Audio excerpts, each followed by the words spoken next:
So we have, I believe, number 2.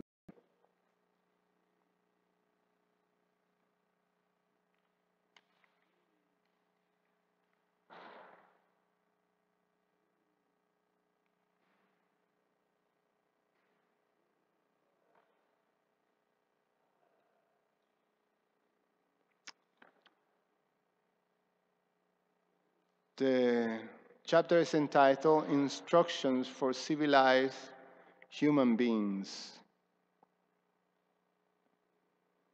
Sounds very exciting.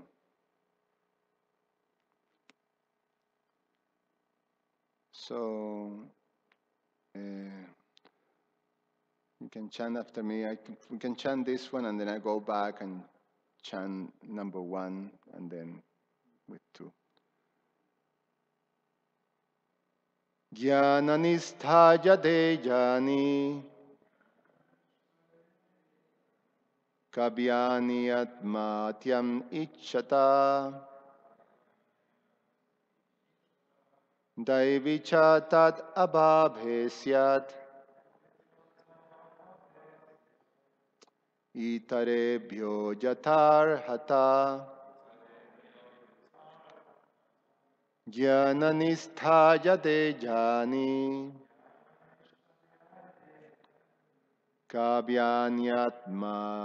Kavyanyanantyam ichchata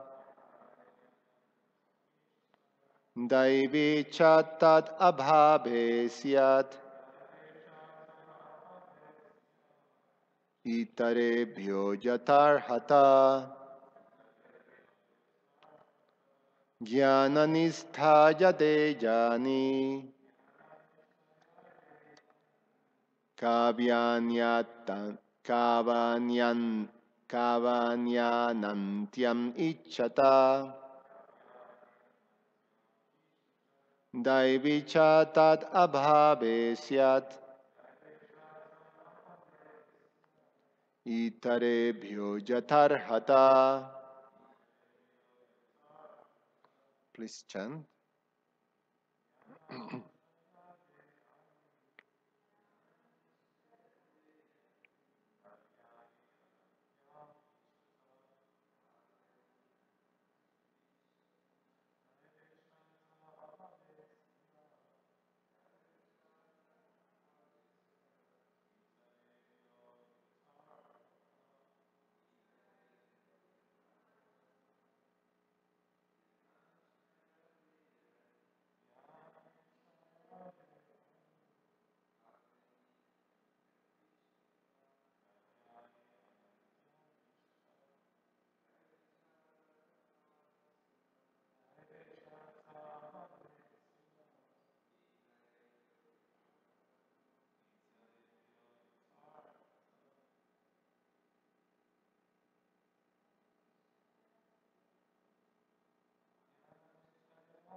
Jnananisthaja.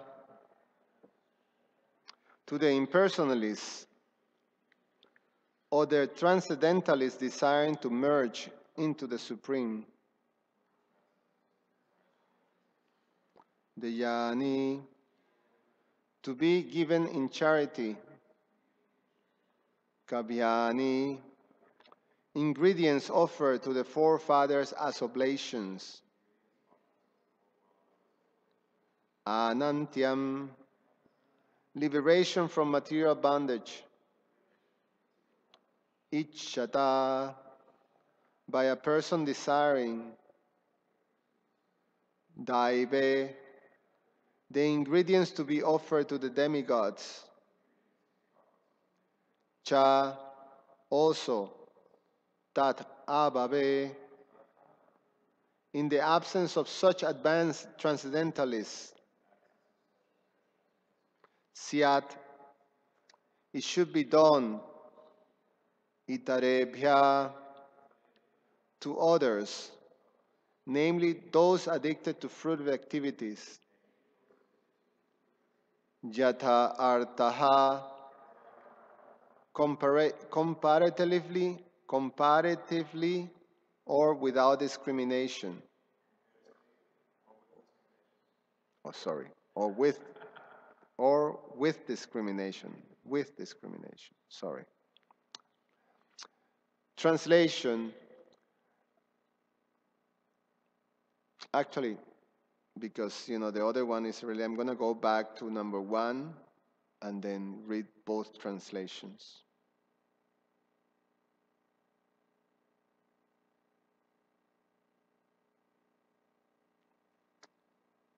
Text number 1. Si narado vacha karmanishta dvija kechit taponishta nirpapare swadhyayenye pravachane kechana jnana yogajo. Translation and purport by His Divine Grace A.C. Bhaktivedanta Swami Srila Prabhupada Ki Jai. Narada Muni continued, my dear king, some brahmanas are very much attached to fruitive activities. Some are attached to austerities and penances, and still others study the Vedic literature, whereas some, although very few, cultivate knowledge and practice different yogas, especially Bhakti Yoga. Text number 2. A person desiring liberation for his forefathers or himself should give charity to a brahmana who adheres to impersonal monism, jnana nishta. In the absence of such advanced brahmana, charity may be given to a brahmana addicted to fruitive activities, karma kanda. Purport. There are two processes by which to get free from material bondage. One involves jnana kanda and karma kanda, and other involves upasana kanda. Vaishnavas never want to merge into the existence of the Supreme. Rather, they want to be everlastingly servants of the Lord to render loving service unto Him. In this verse, the words anantyam ichchata refers to persons who desire to achieve liberation from material bondage and merge into the existence of the Lord. Devotees, however, whose objective is to associate personally with the Lord, have no desire to accept the activities of karma kanda or jnana kanda. For pure devotional service is both karma kanda and jnana kanda. Anyabilasita sunyam jnana karmani anavritam. In pure devotional service, there is not even a pinch of jnana or karma. Consequently, when Vaishnava distribute charity, they do not need to find a brahmana performing the activities of jnana kanda or karma kanda. The best example in this regard is provided by Advaita Goswami, who after performing the Shraddha ceremony for his father, offered charity to Haridas Thakur, although it was known to everyone that Haridas Thakur was born in a Mohammedan family, not a Brahmana family, and was not interested in the activities of jnana kanda or karma kanda. Charity, therefore, should be given to the first-class transcendentalist, the devotee, because the Shastras recommend Muktanam apisidanam narayana parajana sudurlabha prasantatma kosti shwapi mahamune. Quote, O great sage, among many millions who are liberated and perfect in knowledge of liberation, one may be a devotee of Lord Narayan, or Krishna, such devotee who are fully peaceful and extremely rare. Quote, Bhagavatam 6.14.5. A Vaishnava is in a higher position than a Jnani, and therefore Advaita Acharya selected Haridas Thakur to be a person to accept his charity. The Supreme Lord says, Name bhaktas chaturvedi mad bhakta swapacha priya tasmai deyan tato grahyam sa cha pujyo jatahyaham. Quote, even though a person is very learned scholar of the Sanskrit Vedic literatures, he is not accepted as my devotee unless he is pure in devotional service. However, even though a person is born in a family of dog eaters, he is very dear to me if he is a pure devotee who has no motive to enjoy fruitive activities or mental speculation.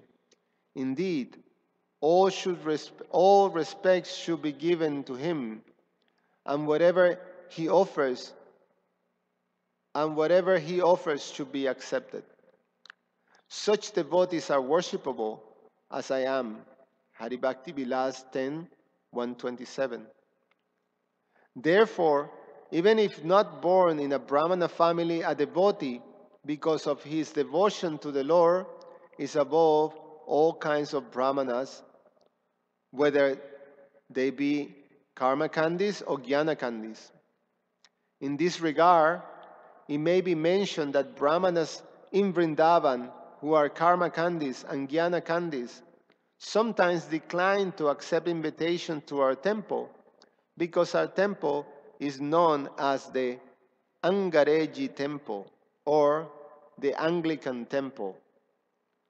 But in accordance with the evidence given in the Shastras and the example set by Advaita Acharya, we give prasadam to devotees regardless whether they come from India, Europe, or America. It is the conclusion of the Shastras that instead of feeding many Jnana Kandi and Karma Kandi Brahmanas, it is better to feed a pure Vaishnava, regardless of where he comes from. This is also confirmed in the Bhagavad Gita 9.30. Apichet Sudara Charo Bhajatet Man Ananya Bak Sadur Eva Samantabhya Samyak Vyavashito Hyasat. Even if one commits the most abominable action, if he is engaged in devotional service, he is to be considered saintly because he is properly situated. Thus, doesn't matter whether a devotee comes from a Brahmana family or a non-Brahmana family. If he is fully devoted to Krishna, he is a sadhu. Om Jnana Timirandasya Jananjana Shalakaya Chakshur Unmilitanyana Tasmai Sri Guruve Namaha.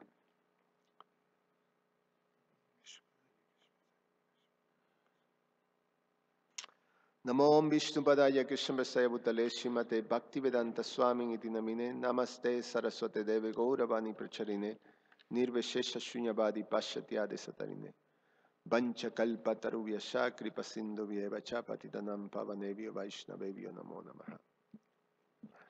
So I'm going to read the summary of this chapter given by Srila Prabhupada. Just, he's starting of the new chapter, so we get an overview and then try to discuss a little bit these two verses. So, Srila Prabhupada writes, summary. Srimad Bhagavatam, Canto 7, Chapter 15, Instructions for Civilized Human Beings. The summary of the 15th chapter is as follows. In the previous chapter, Sri Narada Muni proved the importance of the Brahmana in society. Now in this chapter, he will show the differences between different grades of Brahmanas. Among the Brahmanas, some are householders and are most attached to fruitive activities or the betterment of social conditions. Above them, however, are Brahmanas who are very much attracted by austerities and penances and who retire from family life. They are known as Vanaprasthas. Other Brahmanas are very much interested in studying the Vedas and explaining the purport of the Vedas to others. Such Brahmanas are called Brahmacharis. And still, other Brahmanas are interested in different types of yoga, especially Bhakti Yoga and Jnana Yoga. Such Brahmanas are mostly sannyasis, members of the renounced order of life. As far as a householder are concerned, they engage in different types of scriptural activities, especially in offering oblations to the forefathers and giving charity to other Brahmanas. The paraphernalia engage in such sacrifices. Generally, the charity is given to sannyasis, Brahmanas in the renounced order of life. If such sannyasi is not available, the charity is given to Brahmana, householder engaged in fruitive activities. One should not make very elaborate arrangements to perform the Shraddha ceremony of offering oblations to one's forefather. The best process for the Shraddha ceremony is to distribute Bhagavat Prasad, remnants of food that has first been offered to Krishna, to all of one's forefathers and relatives. This makes the first-class Shraddha ceremony. In the Shraddha ceremony, there is no need to offer meat or eat meat. Unnecessary killings of animals must be avoided. Those who are in the lower grades of society prefer to perform sacrifices by killing animals. But one who is advanced in knowledge must avoid such unnecessary violence. Brahmanas should execute their regulated duties in worshipping Lord Vishnu. Those who are advanced in knowledge of religious principles must avoid 5 kinds of irreligion, known as Vidharma, Paradharma, Dharmabhas, Upadharma, and Chaladharma. One must act according to the religious principles that suit his constitutional position. So I read that again. One must act according to the religious principles that suit his constitutional position. It's not that everyone must adhere to the same type of religion. A general principle is that a poor man should not unnecessarily endeavor for economic development. One who refrains from such endeavors but engages in devotional service is most auspicious. One who is not satisfied with his mind must fall to degradation. One must conquer lusty desires, anger, greed, fear, lamentation, illusion, fright, unnecessary talks on material subjects, violence, the 4 miseries of material existence, and the 3 material qualities. That is the objective of human life. One who has no faith in the spiritual master, who is identical with Sri Krishna, cannot get any benefit from reading Shastra. One should never consider the spiritual master an ordinary human being, even though the members of the spiritual master family may think of him as such. Meditation and other processes of austerities are useful only if they help in advancement toward Krishna consciousness. Otherwise, there is simply a waste of time and labor. For those who are not devotees, such meditation and austerities cause fall down. Every householder should be very careful, because even though a householder maybe try to conquer the senses, he becomes a victim to the association of relatives and fall down. Thus, a grihastha must become a vanaprastha or sannyasi, live in a secluded place, and be satisfied with food gotten by begging from door to door. He must chant the Omkara mantra or Hare Krishna mantra. And in this way, he will perceive transcendental bliss within himself. After taking sannyas, however, if one returns to grihastha life, he is called bantasi, which means one who eats his own vomit. Such person is shameless. A householder should not give up the ritualistic ceremonies, and a sannyasi should not live in society. If a sannyasi is agitated by the senses, he is a cheater, influenced by the modes of passion and ignorance. When one assumes a role in goodness by starting philanthropic and altruistic activities, such activities become impediments on the path of devotional service.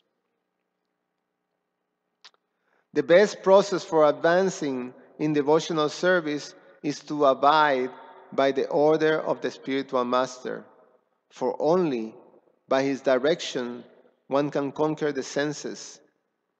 Unless one is completely Krishna conscious, there is no chance of falling down.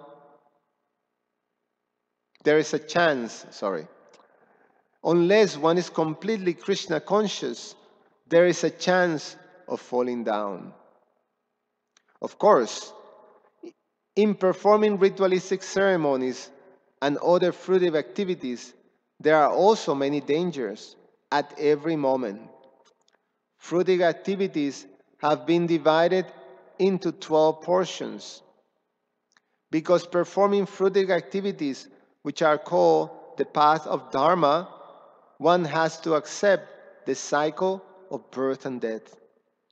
But when one takes the path of moksha or liberation, which is described in the Bhagavad Gita as Archana Marg, one can get relief from the cycle of birth and death. The Vedas describe these two paths as Pitriyana and Devajana. Those who follow the path of Pitriyana and Devajana are never bewildered, even while in the material body. A monistic philosopher who gradually develops control of the senses understands that the objective of all different ashrams, the status of life, is salvation. One must live according to the Shastras. One must live and act according to the Shastras.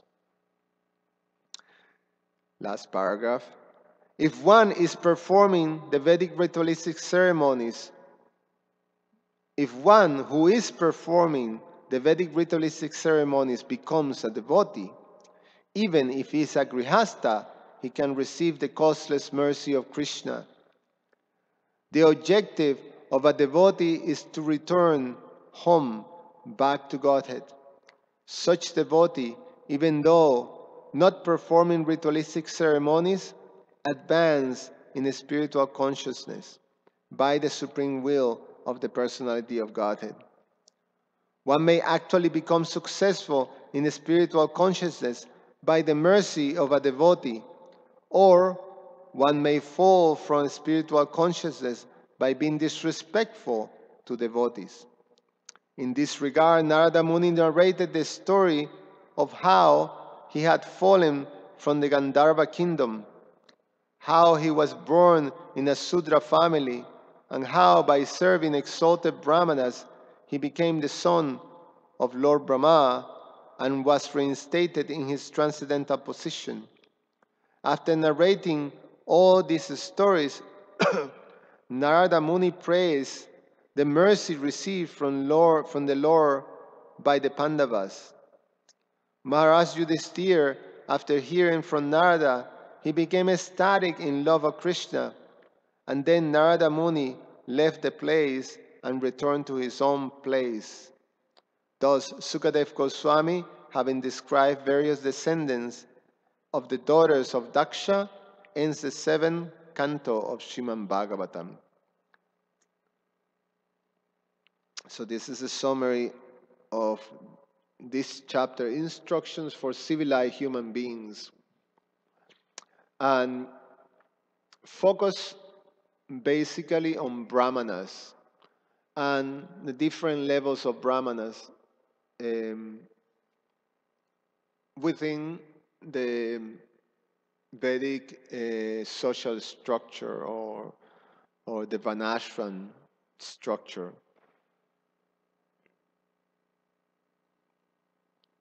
So,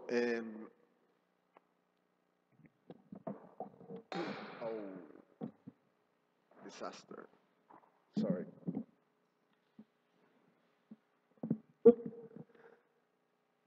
So I read the two first verses again, and then let's try to discuss about it. Thank you, bro. So, text 1 and 2. Narada Muni continue, my dear king, some Brahmanas are very much attached to further activities, some are attached to austerities and penance, and still others study the Vedic literatures, whereas some, although very few, cultivate knowledge and practice different yogas, especially Bhakti Yoga. So, Prabhupada explains in his summary the different classes of Brahmanas that follow different portions of the Vedas. So first, the Brahmanas who are very much attached to fruitive activities that follow the portion of the Vedas called the Karma Kanda. And these are bona fide instructions for achieving these three of the 5 goals that are there for human beings. It is explained that there is 5 goals: Dharma, Artha, Kama, and Moksha, which are generally known. But the fifth goal is Prema. Prema Pumartha is the highest of all goals. So the Karma Kandis, they focus on the three first goals: Dharma, Artha, and Kama. And they're not very much interested in liberation. They're just interested in becoming, elevating their facility for Artha and Kama, for basically enjoying, for having a better life, for having a better material situation, Artha, and for having, obviously, having a better material situation, you can have a better sense gratification, Kama. And for that, they're very much attentive to cultivating all these Vedic instructions, religious principles. So these are the Karma Kandis, Brahmanas. They are not considered transcendentalists. They are considered materialistic. However, they're still within the Vedic culture, they're considered civilized Aryans. So, and then you have those who are attached to austerities and penances, and they follow the the Upasana Kanda of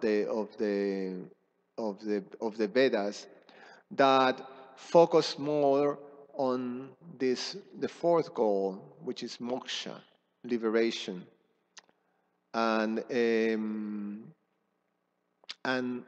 those are called transcendentalists. And those two transcendentalists, there's the the the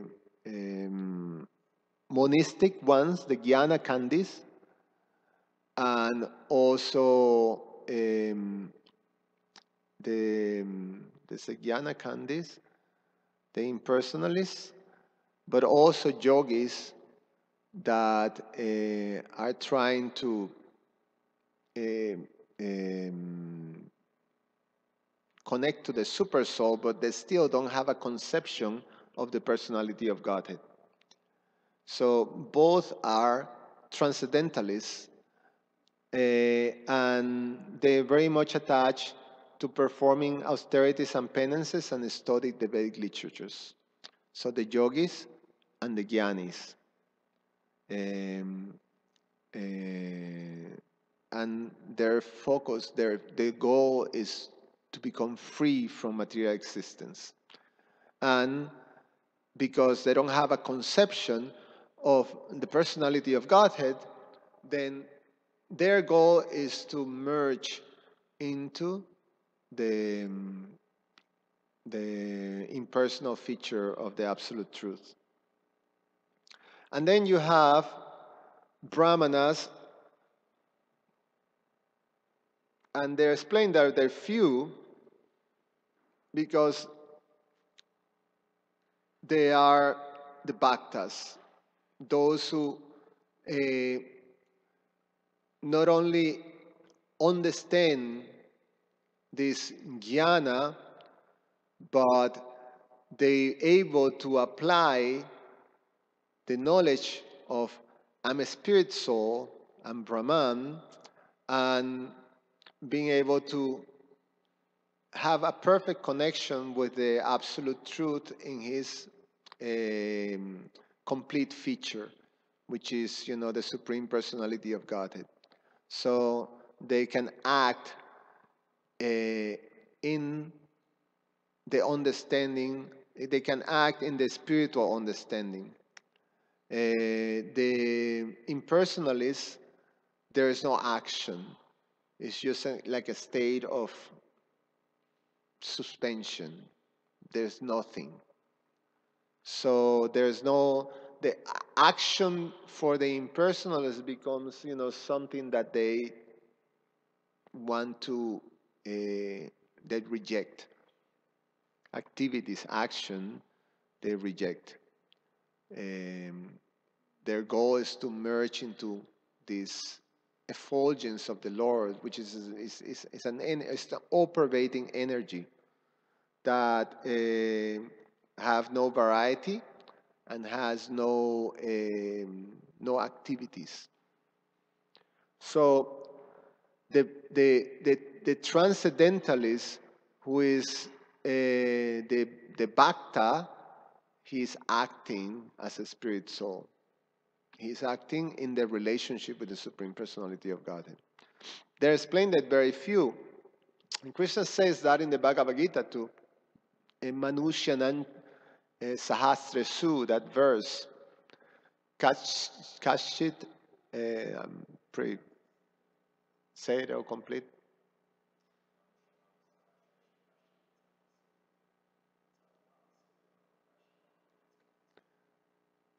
Translation, the translation in paraphrasing is that out of many thousands of men, maybe one will endeavor to understand the absolute truth.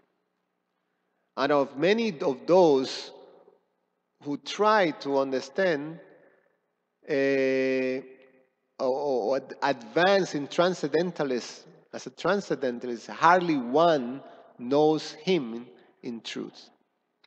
So to to understand fully the relationship with the personality of Godhead, those are they're few. In general, this is what is explained among so many people.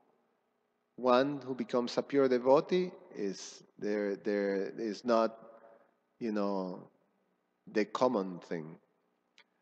Um, and then the next verse, a person desiring liberation for his forefathers and himself should give in charity to a brahmana who adheres to impersonal monism, jnana nishta. In the absence of such advanced brahmana, charity may be given to a brahmana addicted to fruitive activities. So Prabhupada help us understand this. It's not that we're recommending now that find an impersonalist and in order to be able to give charity. In this situation, in the context that we're hearing right now, is a Vedic society in which you have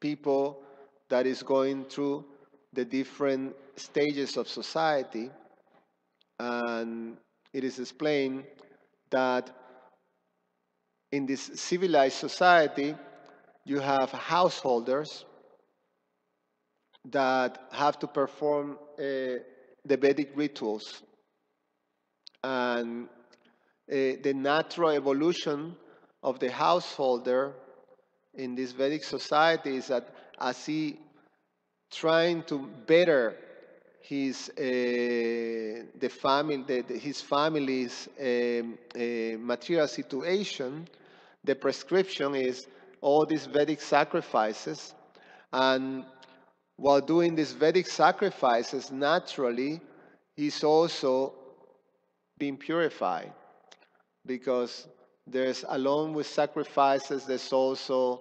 the sacrifices are performed for Lord Vishnu. There's deity worship. So there's all this whole structure that is designed to help the person, reform, become elevated spiritually. So,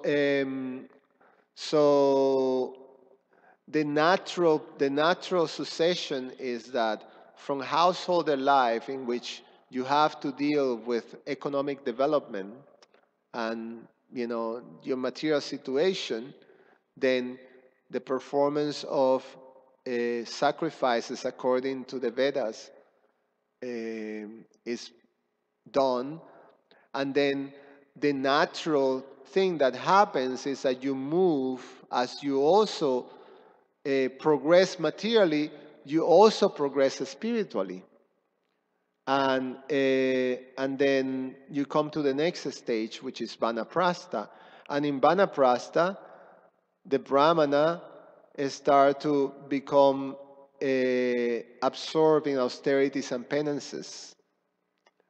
And then when the next stage is just to focus in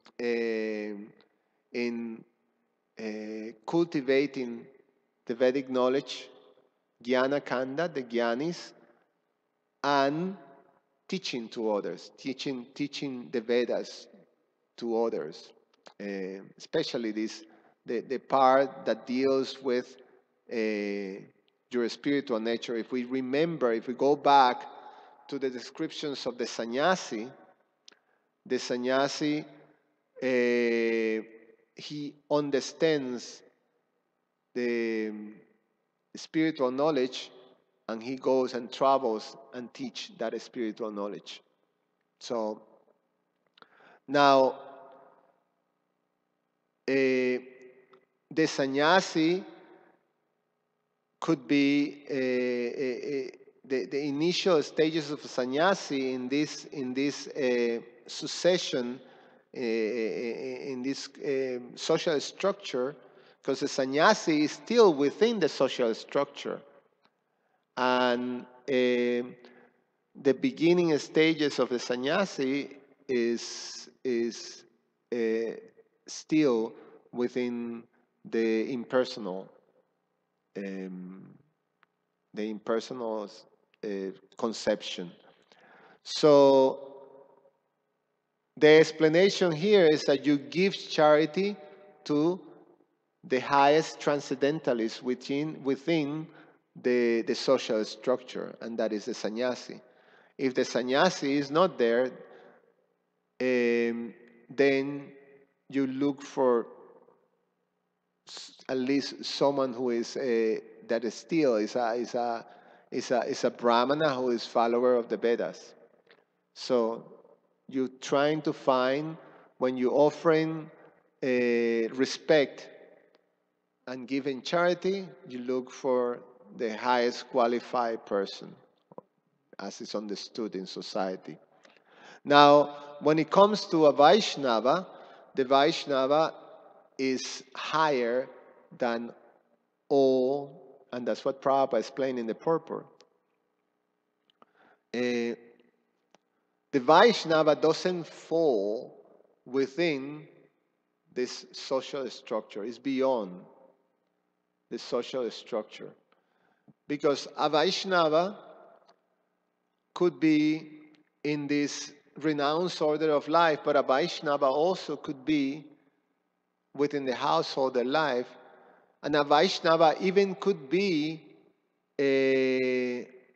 completely outside the four Varnas.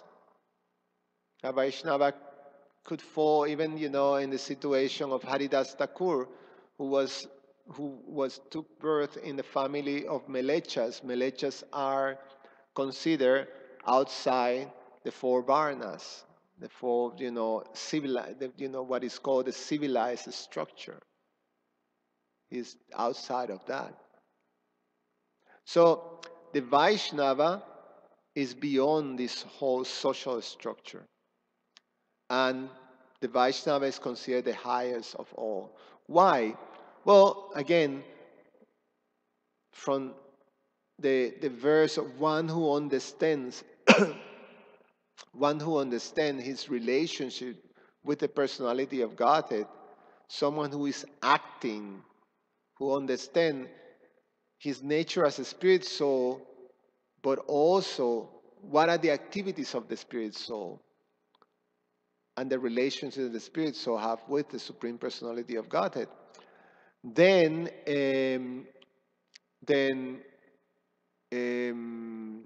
he's the highest of all.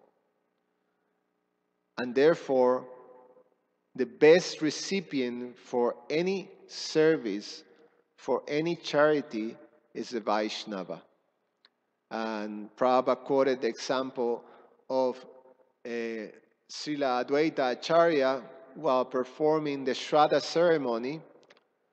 This was in Navadvip, prior to Lord Chaitanya's appearance.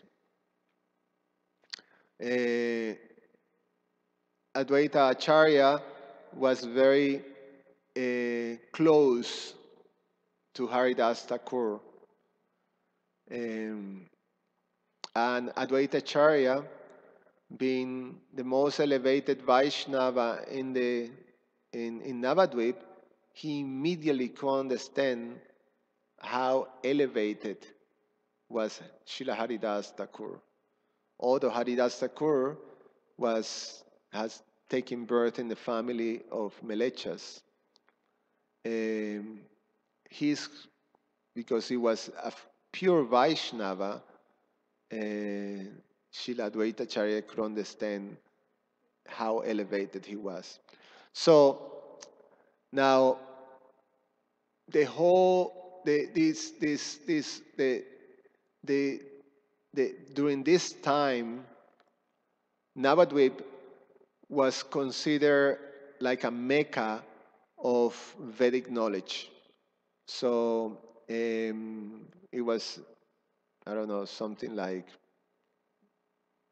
Cambridge or something like that, or where Harvard and MIT is, no, in Boston. something like that. So a place of higher learning. And Brahmanas were very wealthy and very proficient. The best of Brahmanas were there, the most knowledgeable, the most proficient in what they were doing. And of course, they were proud because they were not necessarily pure transcendentalists. So, a very strong caste Brahmana culture was there in Navadvip. The Smarta Brahmanas, what is called. And there were also all kinds of other followers of the Vedas. Um, and Haridas, Advaita Acharya, when he made this big Shraddha ceremony, then the first,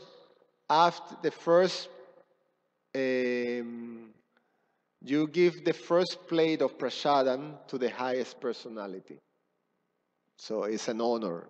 You choose, it's basically choosing the highest person in the audience, and then you give the first, plate of prasadam, and acknowledge, this person and as the most elevated personality in the assembly. Something similar that happens during the Maharaj Yudhisthira Rajasuya sacrifice, in which the whole world, all the kingdoms of the world were, they came to Indraprastha to celebrate the Rajasuya sacrifice of Maharaj Yudhisthira. And then the highest person who was going to give the first honor have to be chosen. So all the people assemble, which was, the greatest personalities in the world. They immediately agreed that Krishna should be given that honor. So all but few, headed especially by one, Shishupal, he became like, for him that was the most horrible choice that, could be taken, because he say, how can you choose Krishna when there's Bhishma Dev and with this, so many great personalities, and then you choose this cowherd boy, anyway, he went nuts. But so similarly, Advaita Acharya choose the highest person, and then he choose Haridas Thakur. And some of the Brahmanas that were there became really angry.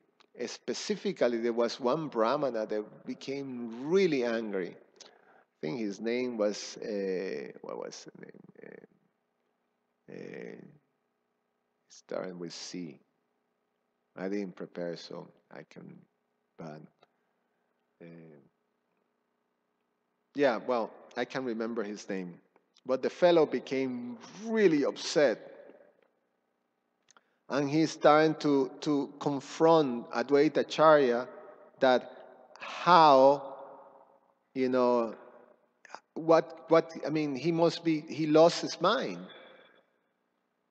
How is that he's choosing this Mohammedan as over, so many, Brahmanas, like teachers, that Brahmanas were accepted as authorities in so many different parts of the Vedas that were there present, and then he chooses, Haridas Thakur.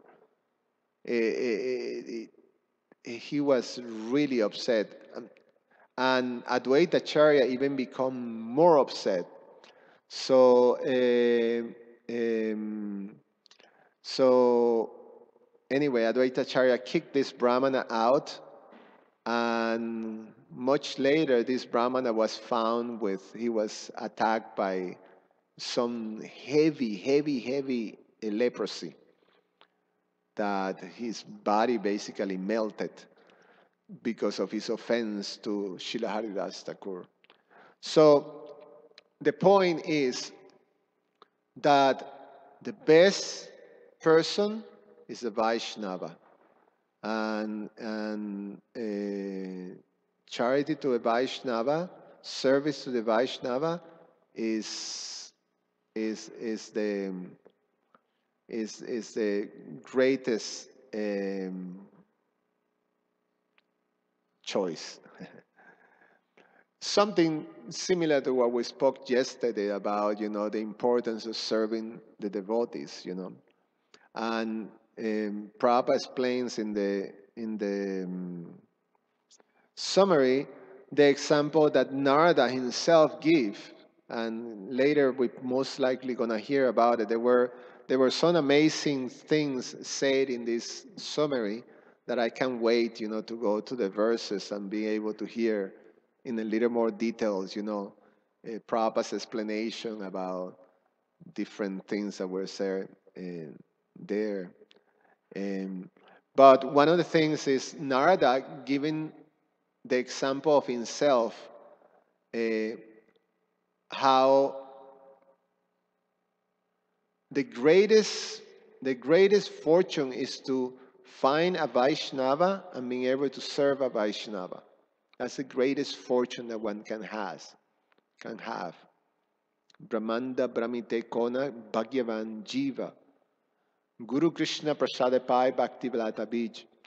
That finding a Vaishnava is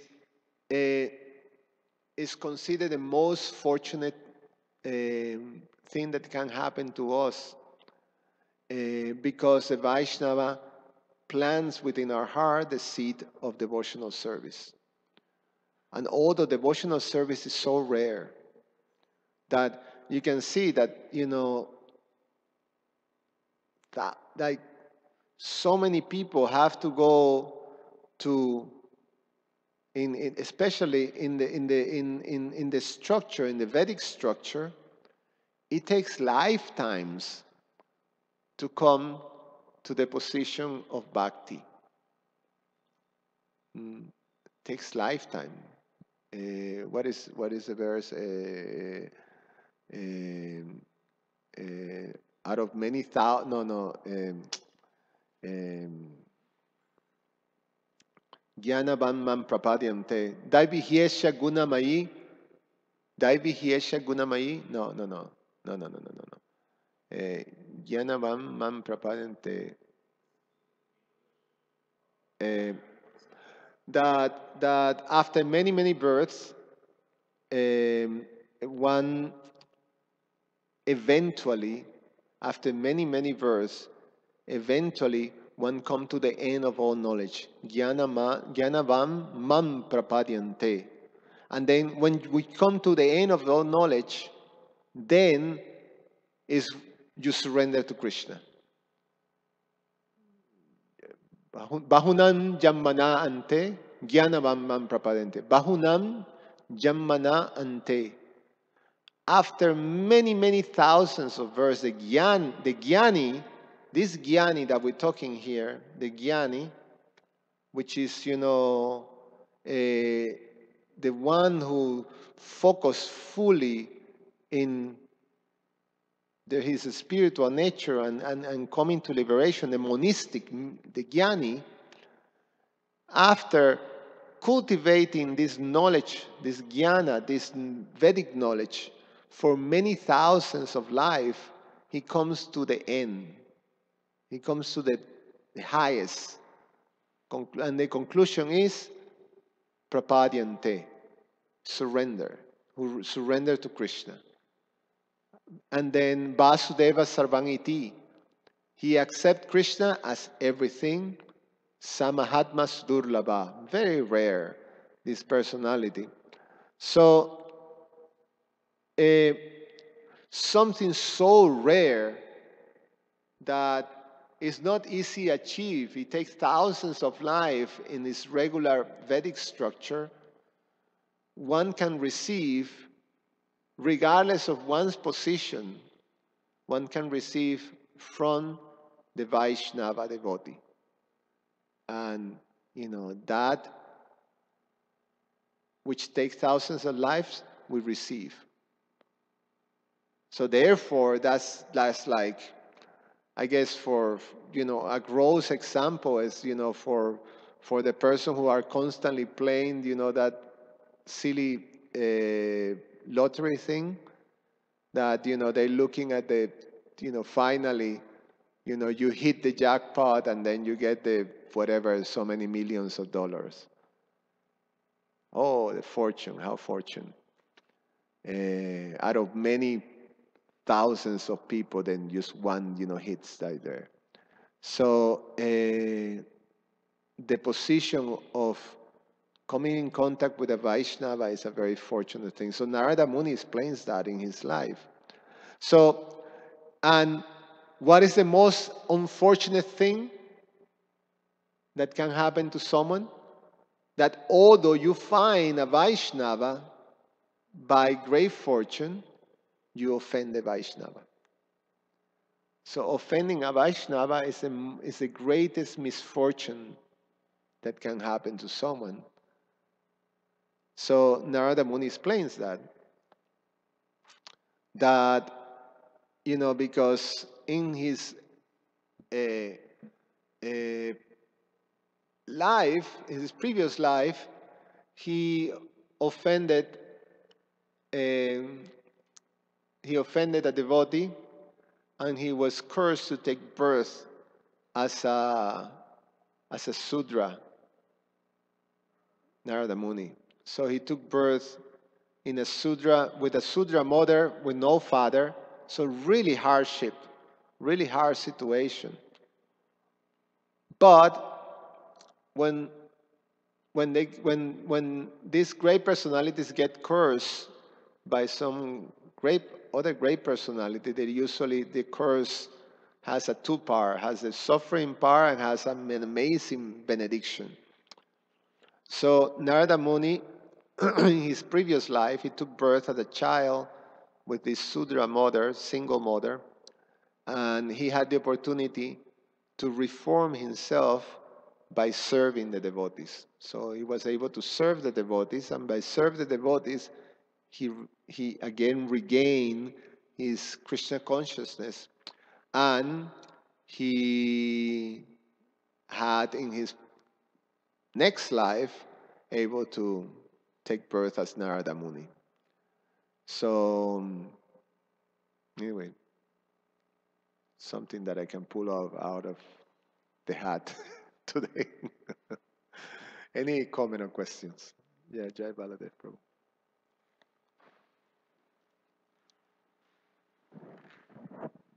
Hare Krishna, thank you for your spontaneous class. It was nice. It was like you prepared. So I really appreciated your last point. Actually, all the points. I haven't really formulated a question because you answered my questions from even yesterday and today. Maybe you could expand on some of the points. But the last point you were mentioning as the greatest misfortune is to offend devotees. So even when we find devotees. And that reminds me of one verse in the Uddhava Gita that says the greatest charity is to give up all envy towards others. I think it's in chapter 13. And I really appreciated this verse because you were mentioning the Brahmana who became very angry at Haridas Thakur. And I thought this was funny because usually if we're humble as a blade of grass, then we don't care who's being honored more than us. It doesn't matter whether they're a Lesha. So I appreciated this verse that says the greatest charity is to give up all envy towards others, because generally in our lives it's very easy to be compassionate, friendly, and charitable to like homeless people or those who are inferior to us in so many abilities, But to be friendly and charitable and nice to someone who's like Haridas Thakur, who's been honored more than oneself. Now that's the difficult part, especially, and we could see that in the scriptures, like prostitutes. A prostitute Haridas Thakur saved was honored, and then she was in a superior position. Will become envious. And so there's one other pastime I'd like to mention is Gar. It's my favorite pastime now. It's kind of funny, and maybe you could expand on some of these points. regarding your point of not offending devotees. This pastime is from Anchalila chapter 5. Nobody will believe me if I don't reference it, but the chapter is titled uh, How Praduma Mishra Took Instructions from Ramananda Roy. So basically, the pastime is that Praduma Mishra wanted to hear Krishna consciousness from Lord Chaitanya. Lord Chaitanya said, "Don't hear Krishna consciousness from me, I don't know as much as Ramananda Roy." So then this devotee went to go hear from Ramananda Roy at the temple. And so, long story short, Ramananda Roy's servant told this devotee that, Ramananda Roy, he'll be right with you, but right now he's training some dancing girls in how to dance. And afterwards, he's massaging their naked bodies with oil, and etc. So then this devotee told Lord Chaitanya what he had heard in Ramananda Roy. And so Lord Chaitanya said, "Oh yes, I already know that. You should still hear from him. He's a pure devotee." So basically, I thought this was a funny pastime because Lord Chaitanya says is that he doesn't think of himself as a man. He's not lust. He's actually thinking of himself in his original position as a gopi. And I thought this was funny that gopis do this to each other. And that's why But the whole lesson I learned is that as practicing devotees, we're not caught oiling girls, naked girls. We're only trying our best to distribute Krishna consciousness. And the lesson I got from this is that we shouldn't gamble. That's one of our processes, no gambling. So we shouldn't gamble with people's Krishna consciousness. So, of course, nobody, believe me when I hear this pastime. Have you heard this pastime before at all, or no? You have? No, how does that relate?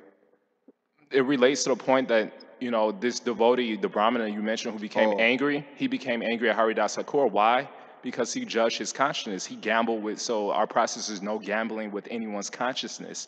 And if we do, Krishna may not give us leprosy like the Brahmana, but he may give us the disease of dissatisfaction. Bahu Jama Kade Yadi Shravanam Kirtana Tabutana Pai Krishna Pade Primadam. So, I mean, like I said, you already answered my question as you go. I'm not sure if you could expand on these points. The reason I mention these pastimes is because it's to highlight how kind of childish I feel like sometimes we could be in judging people's consciousness. Like you mentioned, the greatest misfortune is to, offend devotees. But we should be grateful for whatever Krishna send us in our company. And usually we criticize people either due to pride, envy, or vengeance. I mean, people are out here murdering each other, raping each other, blowing each other up, and still yet there's no peace. Why? So that's why I like to highlight some of these pastimes which we don't hear often, because they're kind of extreme. I mean, we wouldn't hear from Krishna consciousness from somebody who's oiling naked girls, obviously. That's not possible. But Lord Chaitanya said, actually, he's a pure devotee, so don't judge his consciousness. So that's why I kind of mention these extreme pastimes, because we don't hear them often. The only thing we hear is like Prahlad. The principle is, there's one thing that is there that, I mean, in the relationship with devotees, sometimes we may not understand, and sometimes we may have doubts, but when there is no malice in the heart, when there is no envy, or some ill feelings, and it's more like, confused. Sometimes, we don't understand. In the case of Pradumya Mishra, it's not that he was, what was that? Huh? Oh. So in the case of Pradumya Mishra, he just it was, confused or doubtful, but he didn't have, necessarily ill feelings.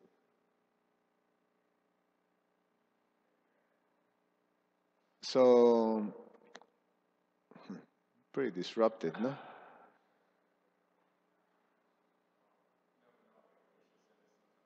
Yeah, maybe the class should be finished.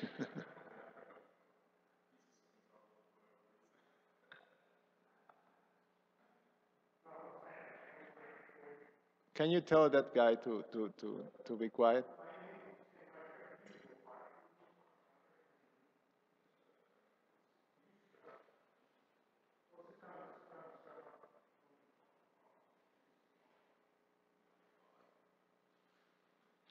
Anyway, we should finish here. Probably. It's time.